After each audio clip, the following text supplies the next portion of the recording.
I'm William Harper. I graduated from CIA in 1967. I was in the joint program between the Art Institute and Case Western Reserve. So I came out at the end with a master's degree in teaching, art education, and a certificate from the Institute. But really what I majored in was enameling and metal. That's what I was obsessed with. And it was just an absolutely incredible experience. If I hadn't gone there, people wouldn't know who I am. I came out of school and taught high school for 3 years at Parma. And then I taught at Kent State for 3 years from there.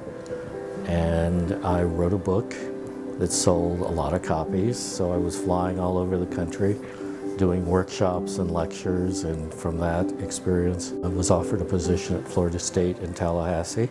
And I taught there for 22 years, jewelry and enameling mostly. The great thing about CIA was the teachers didn't tell me you have to do it this way or this way or this way. I was allowed to bloom the way that was naturally for me to bloom.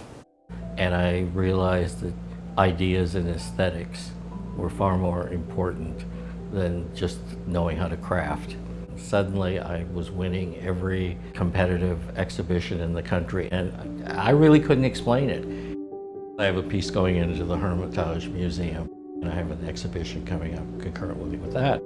My work is very messy and very emotional and very personal, and deals with a lot of aspects of psychology and aesthetics and putting secondary objects that have no value whatsoever, that most people would consider junk, and combining them with precious metals.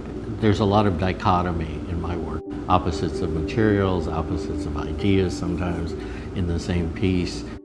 These are all brooches.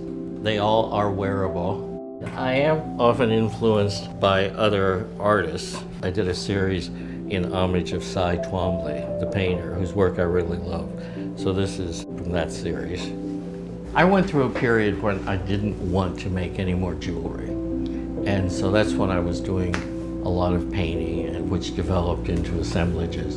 And part of that was because I lost all the sight in my left eye in 1990. But I went through several years where all I did were paintings and works on paper. There are times when you just have to go into the studio and retreat unto yourself and make what you want to make, and not try to serve any other special constituency. And if you do that, you're going to be far more original, and the work, I think, is going to have a far more spiritual quality. I feel like I got such great training at CIA that I've gone through periods where I've done mixed media sculpture, bronze casting, painting. It gave you a set of skills that were really incredible. I'm a firm believer that if someone really wants to have a successful art career, they have to go to a school that has a really good art program. To me, a school like CIA is the equivalent of an Ivy League college. If I had not gone to CIA, my career would not anywhere be close to what it is now.